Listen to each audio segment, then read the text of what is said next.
Coyote has lost all He's suffering from rabies. The disease in his brain has eradicated any fear of people. All he wants to do is attack. Most likely, the coyote encountered a rabid raccoon. They tangled, and the raccoon bit the coyote. The rabid animal has left his natural habitat behind. He's now in the residential neighborhood of Lenaxa, Virginia, and is a deadly threat to anyone who crosses his path.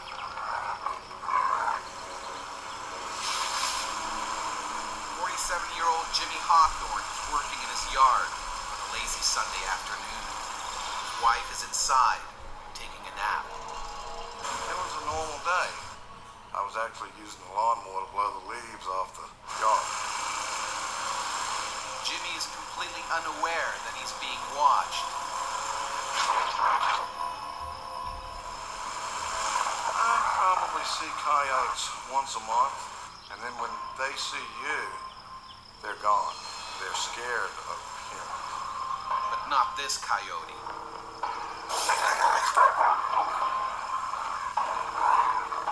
Driven by the lethal virus, he's desperate to bite anything or anyone. Rabies virus infection is transmitted in saliva and often deposited in skin, subcutaneous tissues, or muscle, and then eventually spreads along nerves to the central nervous system. The diseased coyote closes in on Jimmy. I was just sort of in my own little world, riding on a piece of equipment, and it startled me. And my first thought was, it was a German Shepherd. And then I looked and I said, oh my goodness, it's a coyote. Horrified, Jimmy realizes this coyote is rabid. At that point, it was just terror, scary. Rabies is almost always fatal if not treated immediately. Well, there have only been 6 survivors of rabies. We don't fully understand why the outcome is always fatal, but clearly the immune response isn't sufficient to clear the viral infection. It was driving them all as fast as it would go. The coyote was having no trouble keeping up. The coyote kept circling the mold. Fueled by a wave of aggression, coyote seizes opportunity and strikes. It bit my boot. I felt it bite the boot. I mean, I couldn't believe what was happening. I just remembered that moment of fear, of terror. It was scary. Luckily, the coyote's bite doesn't pierce Jimmy's thick leather boot. Jimmy needs to make it home before it does. But then, his mower runs out of gas and stops dead. My thoughts were, oh my goodness, something scared you to death. And then it's like you have to take care of yourself, protect yourself. Jimmy must either risk running for his life or taking on the rabid animal. This animal might weigh 50 pounds, and I weigh 240. If it gets bad enough, I'll just tear him apart with my hand. But I knew I'd be bitten. You don't see animals come up to you. I mean, I've been in the woods my whole life. Deer don't walk up to you. Rabbits don't walk up to you. This animal had no fear of man. He would come around the tractor. And I didn't want him to bite me on the back of my leg. And I just turned around and faced him, and he came at me, and I kicked him. That's when he sort of howled, yipped, and went into the thicket. Because of his swelling brain, the rabid coyote is suffering terrible headaches. Jimmy's kick further disorients him. Jimmy's bought some time.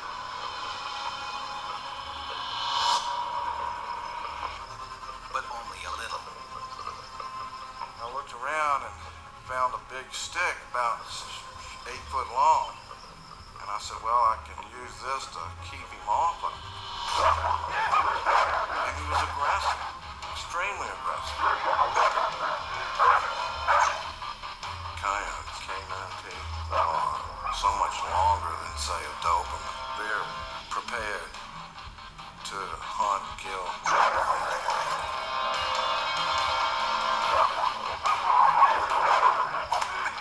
Wielding the stick, Jimmy scores a direct hit to the coyote's head. The crazed animal retreats, for now. Jimmy races for the house, but the door is locked. His wife is still asleep. And the rabid coyote isn't yet done with Jimmy. I'm knocking on the door, and then I see him running across the front yard, coming back. The ever more aggressive coyote closes in for the kill. Jimmy pounds on the door one last time to wake up his wife. And thank goodness she got the door open. And I went in and I told her there's a rabid coyote out there. And I was looking for a gun. The coyote refuses to give up. The rabies has infused him with blind courage. All he knows is he needs to bite.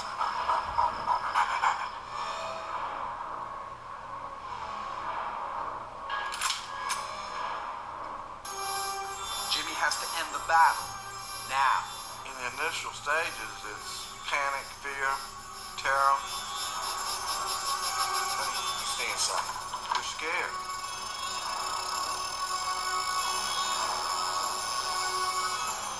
And then that went away. It goes from fear to aggression. It almost makes you angry. Leaving the sanctuary of home, Jimmy goes in search of the deranged animal.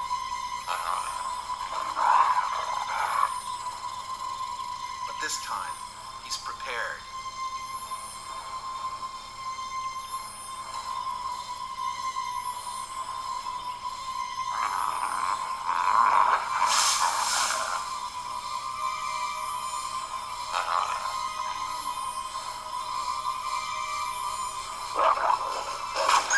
Just a reflex action. I shot him.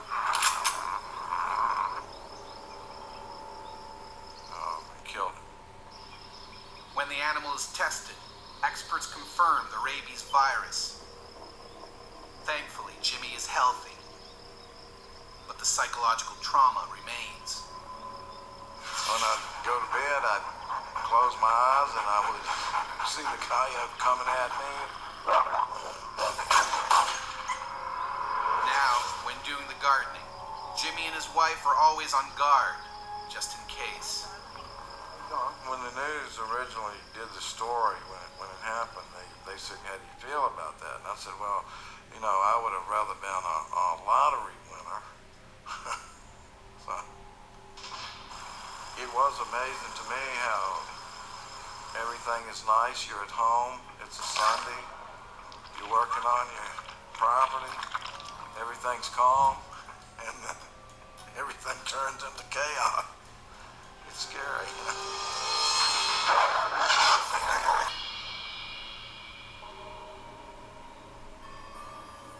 The rugged canyons of Whiting Ranch Wilderness Park are a big draw for thrill-seeking mountain bikers. But here, taking a tumble is not the only hazard. The park is home to some spectacular and dangerous wildlife, including the feared cougar. California Fish and Game gives a range of population from 4,000 to 6,000 cougars in California. This 110-pound male cougar works alone. They're very good at being top predators and surviving in the landscape. Their quickness, their agility, their smoothness of movement, they're just good at that. The cougar has just taken a fresh kill. They will immediately take them off into the brush, and that gives them cover and allows them to feed in peace. One cougar will have a territory of roughly 30 to 50 or more square miles. The big cat buries what he doesn't eat for another time. He'll attack anything that threatens his food cache. Even humans. Aniela, a personal trainer and ex-Marine, and her friend Deb Nichols meet up for a biking excursion. They choose Cactus Hill Trail because of its exciting twists and turns. Anne and I got together because we have common riding styles. We tend to just like to ride hard and not talk a lot. I tend to take up sports where there's usually some rough play. You have to be willing to get dirty, have to be willing to, get cuts and scrapes and maybe some poison oak along the way. But I love it for the adventure. But today, Cactus Hill Trail will take them on a journey they won't soon forget. Anne and Debbie are heading straight into a death trap.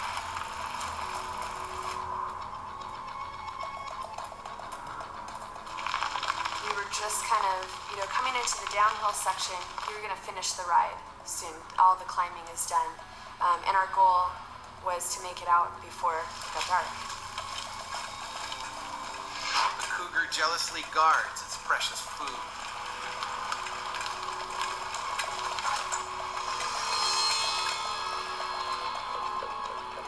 Mountain lions don't move very far from their kills. Once they've cached the kill, they tend to stay relatively nearby.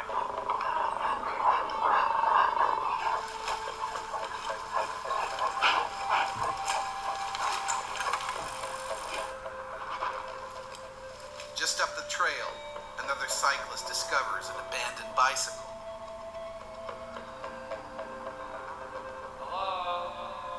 He has no idea who it belongs to.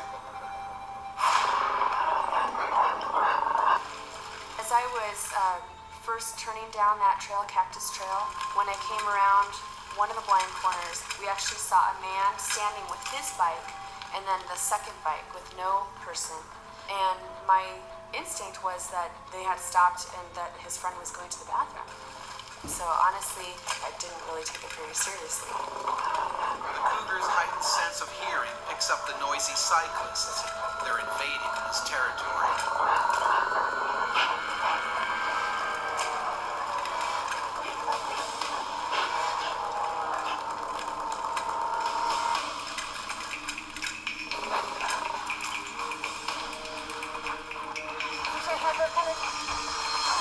Debbie falls behind. The distance between them has made both more vulnerable. Thinking his food cache is threatened, the mountain lion moves into attack mode. As I was moving down the trail, what caught my attention was I saw a flash of movement. I saw kind of a reddish-brown fur. Initially thought that I had startled a deer. And then the impact. The cougar can leap a great distance in the realm of 20 to 30 feet and will jump on their back and bite the back of the neck.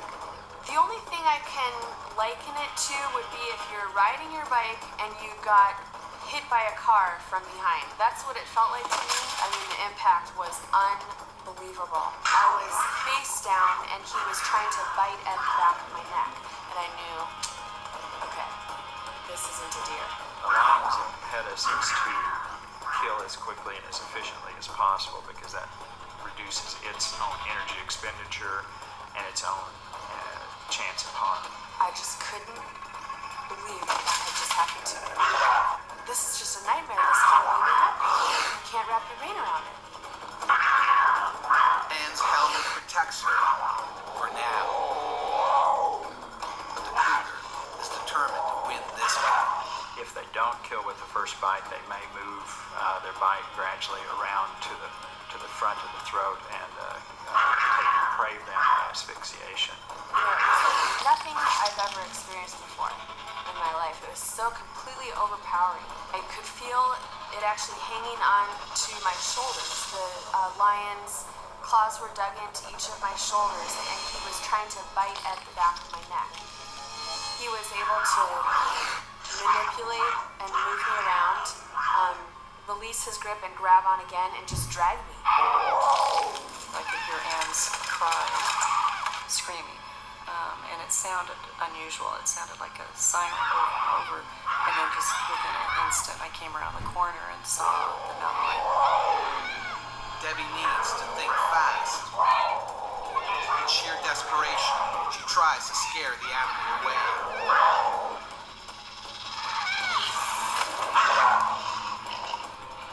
He didn't even flinch. They're very focused predators. They don't get distracted easily. They have to finish what they start.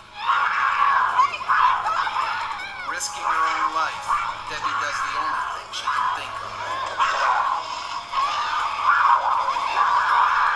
When I grabbed her leg, I thought it was going to be something that, alarmed him at least, but it didn't seem to faze him. All it would have taken is one swipe from that lion to take Debbie out, and she put herself in that situation where that was a very strong possibility.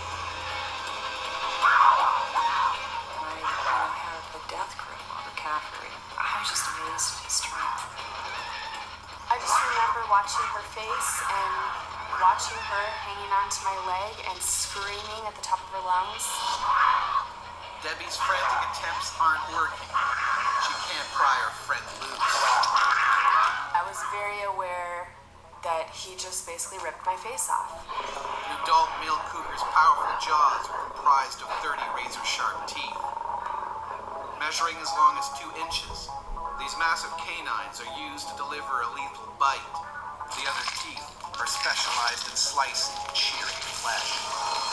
They're able to crush leg bones, femurs, large bones, and commonly eat the entire skull. They're very, very strong. Anne is fighting a highly motivated killer and losing. To be honest, that was the only time. It was for a split second, but I basically told myself I'd rather die. I don't remember anything but his tail smacking and his eyes thinking, I'm so close and I'm screaming so loud, why don't you let go of my face?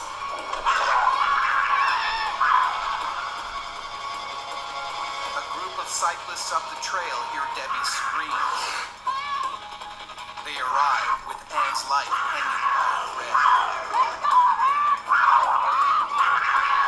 I can't hold her much longer. I can't hold her much longer. One of the cyclists calls for help as the others join in the fight. But it's almost too late. The animal's large canines sink into Anne's throat. Once he locked down, things started to go black, and I started kind of seeing stars. And I knew that was going to be the end. Aniela is now on the edge of death. Her friend is powerless to help.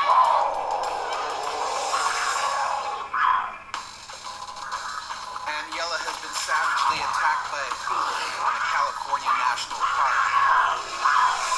Her best friend and 2 passing cyclists struggle to save her before it's too late. Dear God, please give me the strength to hold on to her. He's eventually gonna let go. But the cougar is determined to finish the job. Their focus is intense, even to the point of ignoring a certain amount of negative stimuli, rocks and sticks and things like that.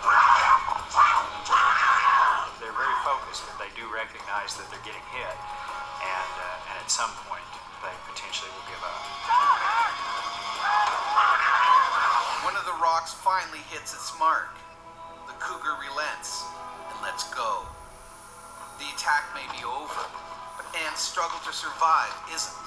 She needs medical attention urgently. Stay down. Stay down. Reassuring. was lying on my back at that point, and I felt as though I was drowning. And we realized that it was blood. Debbie is also fearful the cougar may want to finish what he started. Immediately thought, I just want to get out of this area. I felt very uneasy that he probably hadn't left, but that, he was close by. They don't get rewarded by giving up easily. All of their evolutionary history dictates that once they start, they have to stick with it. The paramedics arrive at the scene, but they fear she may not make it to the hospital in time. My neck hurt so bad. Just every muscle was just torn. That's what it felt like. It's so painful to even try to lift my head an inch. And I just said to her, Anne, you're gonna make it. You're gonna be fine. The cougar stays in the area, still protecting his food cache, while Anne is airlifted to the hospital. Surgeons tell Anne that the cougar's bites were millimeters away from ending her life. My plastic surgeon told me he found 40 bite wounds to my neck alone, and then I had obviously severe wounds to my face. It wasn't going to be a quick fix. This is not like one surgery, I'm back to normal. And then I realized I'm not ever going to be back to normal.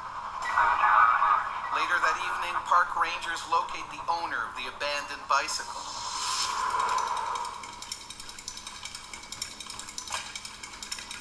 He had been making his way down Cactus Hill Trail when his chain came off. Unaware, he was being watched.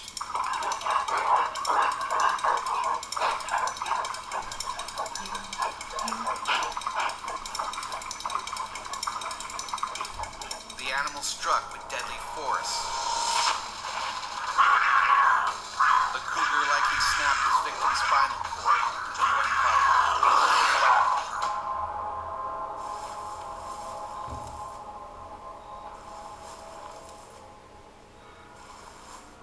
Gosh, I can't believe that I'm still here. It kind of helped me to be so thankful that I was still alive, to realize that here this adult man had been killed, and I made it. A team of park rangers has no choice but to track the man-eater. He's shot dead not 50 yards from his first kill. Unwilling until death to give it up. I think they're gorgeous animals. I have a lot of respect for what they're capable of, appreciating that they need their space too. An experience like this obviously makes you appreciate your friends. Debbie specifically, she risked her own life. That's true friendship.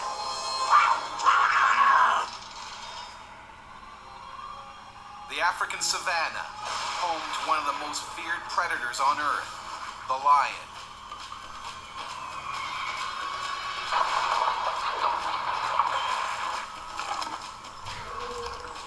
Thousands of people have met their end in the jaws of these killer cats. This pride lives in a game reserve in South Africa's Mpumalanga province. And when food is short, or they feel threatened, these big cats can turn man-eater.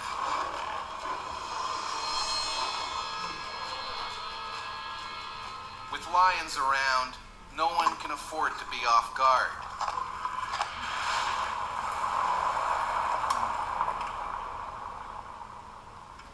Danger is part of the job for 23-year-old conservationist Gary Kamasha. He manages the reserve's lions, and today he has a problem.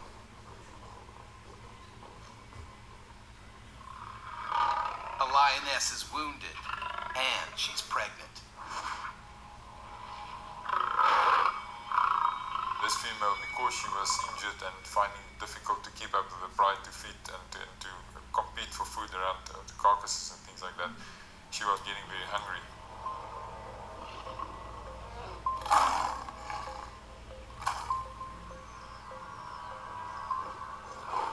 tries to treat the lioness, the pride could tear him apart. His plan? To isolate her in an enclosure by luring her in with bait.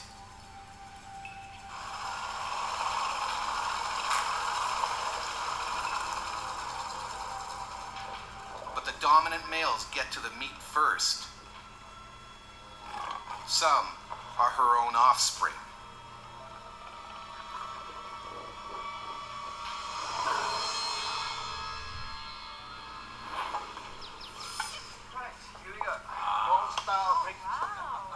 Days later, Gary is still waiting. He relaxes with friends and makes a dangerous mistake.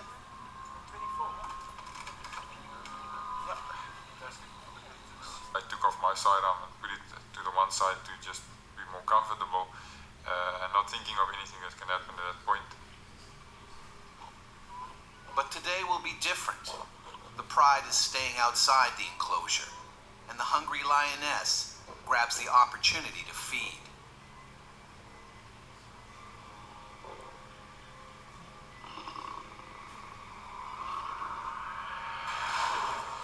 She's in the closer. Gary is delighted she's finally taken the bait.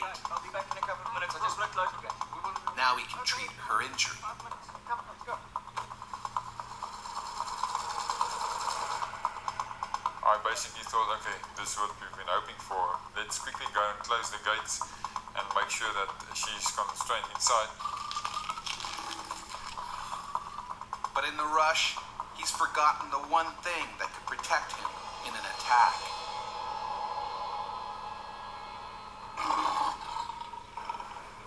"150 feet from the enclosure gates, they see the pride.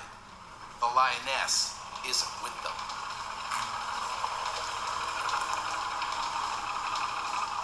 There she is. Behind that bush. Oh. Gary is relieved his plan is finally working. But something is wrong. She's not alone. One of the pride's aggressive young males is inside the enclosure and will attack if threatened. This male was always been a bit edgy and agitated, barking at you and coughing, the typical attack bark if you get too close to him. Getting the young lion out is dangerous, but without treatment, the lioness could die of gangrene.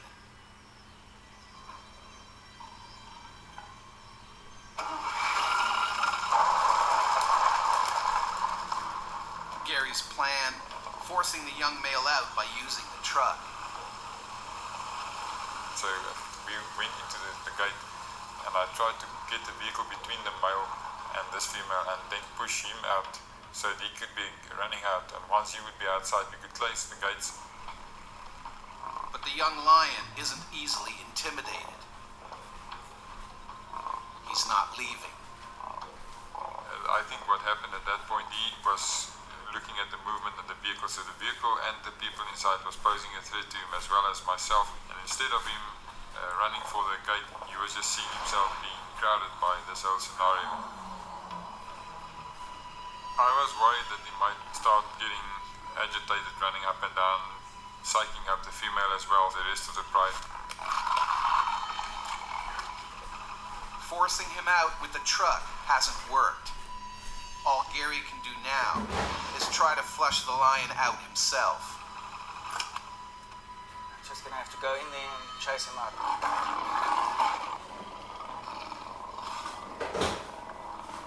I thought I'd go on foot, use the vehicle as protection so the female couldn't really see what was going on, and then chase him out on foot.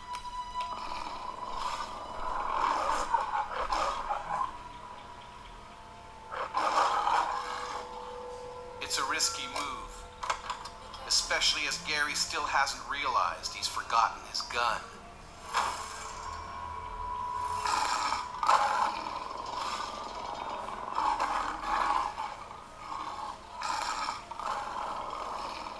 But trying to flush a young adolescent male on foot is a big mistake. Young males tend to be the biggest troublemakers. Lions are not used to being in close proximity to human beings that are not inside of a vehicle. The lion is starting to feel threatened. It could attack at any moment. I was just assuming that this male would just run out, and I wasn't even thinking of him feeling a bit of discomfort. I was entering his comfort zone and his personal space. And he was essentially cornered because he was in a fenced area, so that's a time when an animal will react out of fear. Instead of diverting his direction towards the gap between myself and the vehicle, he was actually zooming in on me.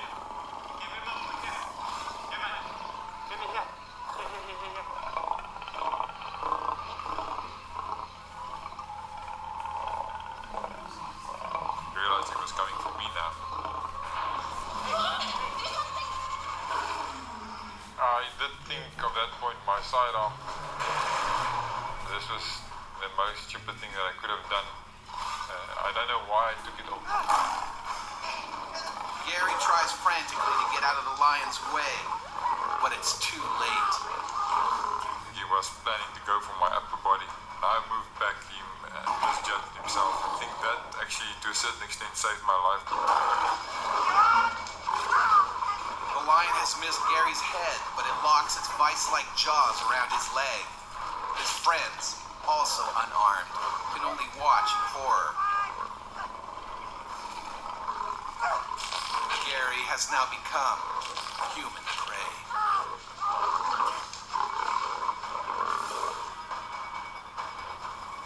A lion has savagely attacked conservationist Gary Kamash. Unarmed, he must now fight for his life with his bare hands. And I had my hands trying to push his head down and away from me and keep him down.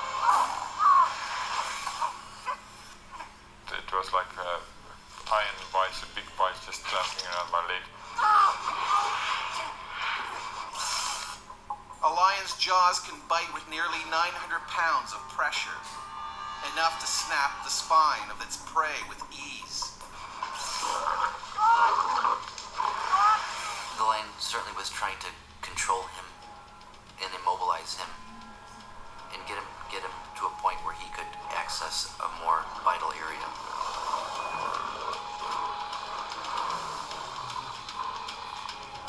Outside the enclosure, the pride can smell blood. The pride were trying to figure out what's busy happening, where did those sounds come from.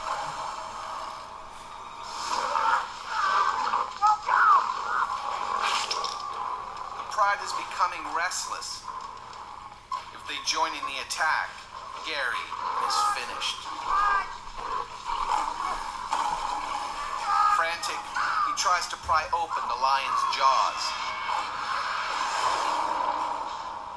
But I tried to put my thumbs into his mouth between his premolars. I couldn't get in him, they were already too close to each other. I just realized there's no way so I'll be able to get my leg out of this. Gary's friend Johan tries to find anything he can to use as a weapon. But he comes up empty.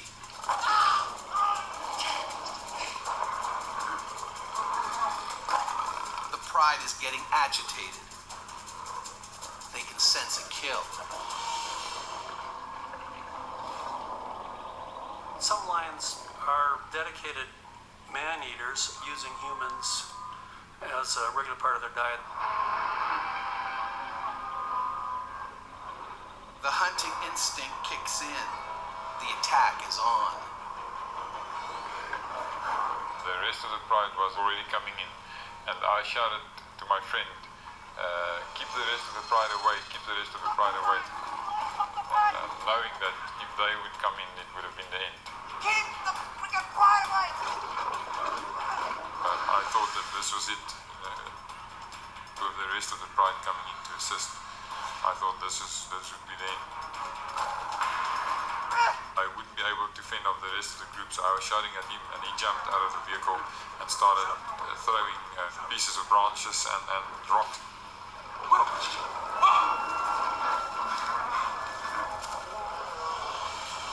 Incredibly, Johan manages to hold the pride back.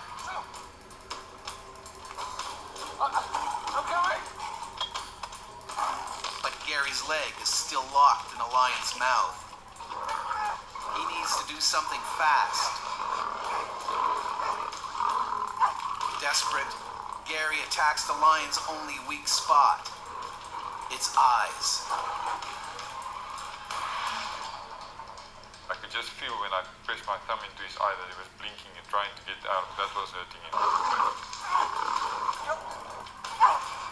The nose and the eyes are very vulnerable. That's the part of them that they have to, at all costs, protect. But the lion won't let go. It fights back with razor-sharp claws. Or not only will they shred your flesh like a hot knife through butter, but the infections caused by those claws are also very septic and can lead to rapid infection and death. A lion's claws carry deadly bacteria that can cause tumors, inflammation of the heart, and kidney failure. I still remembered the sound of ripping flesh. And I could see the skin stretching, and then could feel the skin ripping. Time is running out.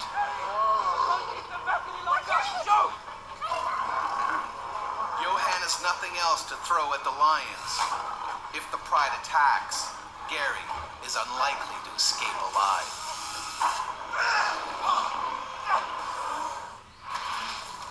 South African conservationist Gary Kamasha is being ripped apart by a lion. The rest of the pride are about to join the attack. I can't keep them back any longer. Fearing for his life, Johan has gotten back in the vehicle. The worst moment for me, Johan shouting, I can't fend him anymore, and his door closing, hearing his door banging, closing up. I realized how close I was to death. Gary struggles desperately to free himself. He punches the lion in the eye, but it won't let go. And I was just going down on his eye with my fist as hard as I could, and putting my thumb into his eyes and pressing down. For a moment, the lion loosens its grip. Gary sees his chance and takes it. I think what he wanted to do was to reposition himself and take me down. When he started opening his mouth, I ripped my leg out of his mouth.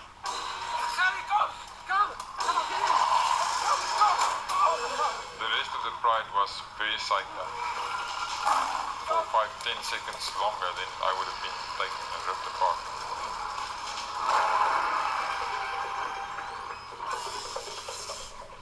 Adrenaline is coursing through Gary's body, numbing his pain. Only when he's safely away does he realize the severity of his wounds. When I looked down, I saw the piece of flesh hanging out the back of my leg.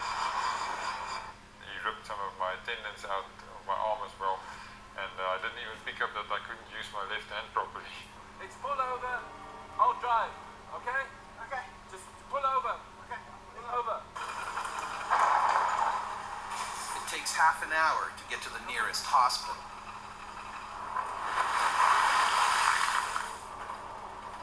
On the road down to the doctor, I remember I started feeling very awkward. I started getting a bit nauseous and not feeling well. I was bleeding extensively. Gary gets more than 50 stitches in his leg and arm. He's lucky to be alive. There was a number of things that saved my life that day, and the one thing that was definitely was the fact that he was inexperienced and a young lion, and the fact that I saw him coming for me and jumped backwards.